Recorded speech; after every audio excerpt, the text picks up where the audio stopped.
សូមអរប្រគុណហើយព្រះអង្គម្ចាស់ដែលប្រទានឲ្យទូព្រះមង្គមធ្វើមិនស្រុកណែចាប់តាំងពីពេលនេះទៅអរប្រគុណឲ្យលោកម្ចាស់ណែអញ្ជើញនៅភាសាបាយនឹងសិនហ៎អូយបាយស្អីមានបាយណាចៅណាអត់មានបាយទេចៅអង្គ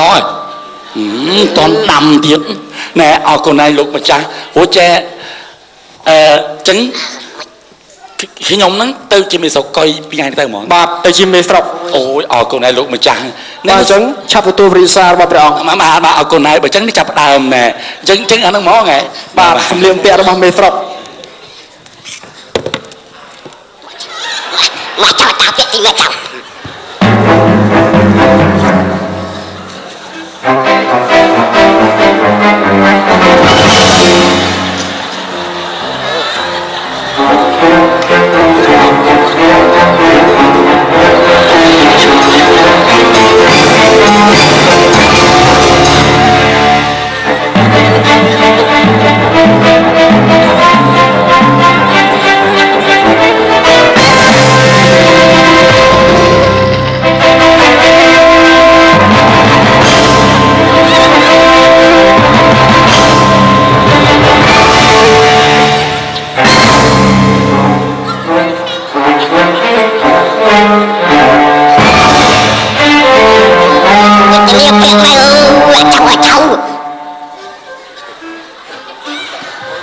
ចេញលីអូអីអាចលីអូអាចចៅឯងរូបជើងក៏វិញម៉េះមិនអីទេពាក់សិនឲ្យឃើញសិនចាំដល់ក្នុងចាំសរេឲ្យស្អាតរៀនពាក់សិនអូស្ទឹកបាច់រចនាឲ្យគឺស្អាតមួយចៅ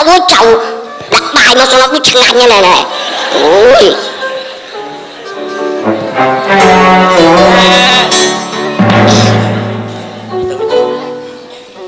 អរគុណហើយលោកចេញភាសាបាយទៅនឹងតាមបាយទៅ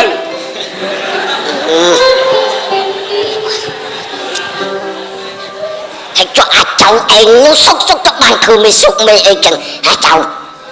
ការរៀនសូត្រចេះដឹងគឺចឹងហើយស៊ីសងប្រជាជនស្រឡាញ់ចឹងចៅឯងចេះតែកុហកតាឲ្យលក់តែតប៉ែមិនបែរចូលរៀនផងនោះកុហកតាចៅឯងចេះនិយាយលេងណែឆ្ងល់អាចែកនឹងទៅឯណាបាត់3 4អាទិត្យទេបាត់ទៅលេងផ្ទះមីងមាសបងប្អូនវាក៏លេងសុកទៅលេងអីតែឲ្យសួយទៅកន្លែងភ្លោម៉ែគេឬក៏មិនហ្នឹងហើយណែតា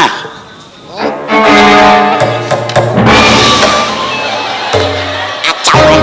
តាខ្ញុំជំរាបសួរហើយអាចចៅឯងមកពីណាហ៎តាអូយបាត់មិនទាន់ចូលភាសាគេហៅអង្គឌឿទៅមកណាទៅណាមកណាហ្នឹង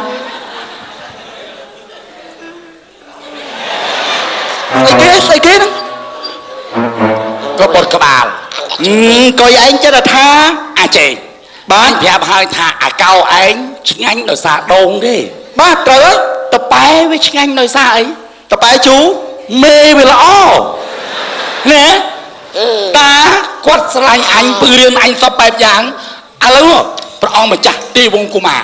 លោកសពរាជហឫទ័យបានប្រទានមុខរវងមងារជាមេស្រុកកុយម៉ែប្រថាប់ធាមកកន្លងផនិយាយលេងហ្នឹងផនេះអូឥឡូវបងឡើងទៅជាមេស្រុកហើយអូនេះតាមេស្រុកហ្នឹងអូលោកតាសំណាងណាបានចៅនៅអង្គុយឯងទៅជាមេស្រុកអញ្ចឹងហ៎ហ្នឹងណែអង្គុយដល់ទៅស្លៀកពាក់ចិនទៅស្អាតណាឲ្យនឹងមិនដល់ស្រីអាក្នុងចេញផងនេះបើចុះមេស្រុកឯងលៀនខោថ្លិនអញ្ចឹងហានតិចទៀតចូលដល់ក្នុងខ្ទមបានជាដោះស្លៀកឲ្យស្អាតដើម្បីចុះទៅជួយបងប្អូនប្រជាជនអូត្រូវហើយបងអាចចៅណាចាំគិតមើលណាចៅឯងពីមុនលំបាកវេទនាយ៉ាងណាជាមួយតាហើយតាដូចដឹងស្រាប់ហើយតាំងពីម៉ែចៅឯងនឹងស្លាប់ទៅហើយតានឹងក៏ចេះទៅឲ្យលក់ដូរស្អីបានបន្តិចបន្តួចឥឡូវរហូតដល់ចៅឯងបានធ្វើធំធ្វើអីចឹងទៅមិនធម្មតាណាទៅរំទៅបានធ្វើមេសុកមេអីមិនងាយទេចៅបងចៅឯងបានធ្វើមេសុកគួរណាតាអភិវឌ្ឍ ស្រុកភូមិយើងនឹងឲ្យទៅរីករាយ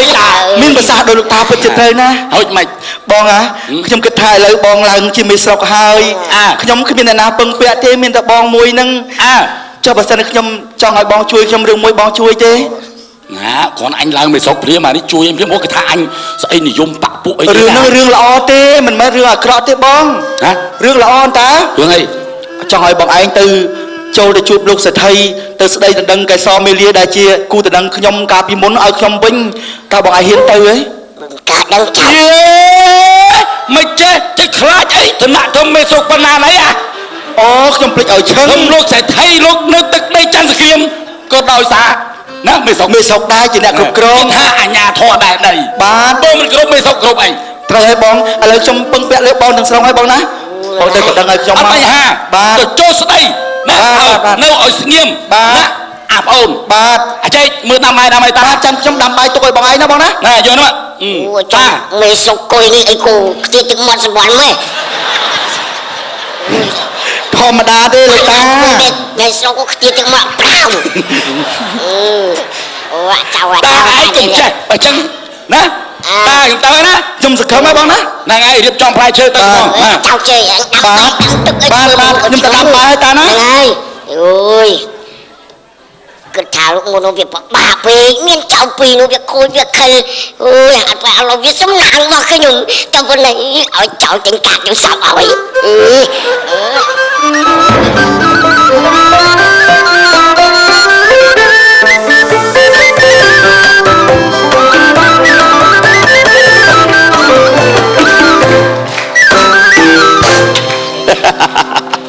សប្បាយក្នុងចិត្តអត់ឧបមាព្រោះអីមុខរបររបស់ខ្ញុំប្រចាំថ្ងៃចេះតែកើតកើនទ្រព្យសម្បត្តិហូរចូលអត់ខ្វះហើយម្យ៉ាងនោះមានកូនស្រីដ៏ស្រស់ស្អាតគួរជាទីគយគន់ ស្រុកចន្ទក្រាមនេះអ្នកណាមិនស្គាល់ភោគសេដ្ឋី តែឥឡូវនេះបានល្បីខ្ទោខ្ទាដល់សុខដតីអ្នកណាគេចង់ពឹងពាក់ស្នាក់អាស្រ័យមកខ្ចីបុលការប្រាក់របស់ខ្ញុំដែរអូមានឯកាអីបាទមេស្រុកទៅចង់មកជួបលោកម្ចាស់អូលោកមេស្រុកអញ្ជើញមកហើយបាទឯងអញ្ជើញលោកមកបាទ ដោយខ្ញុំគិតមិនខុសមែនសូម្បីតែនៅមុខអ្នកការនៅក្នុងស្រុកនេះក៏ទទួលស្គាល់ខ្ញុំដែរហើយ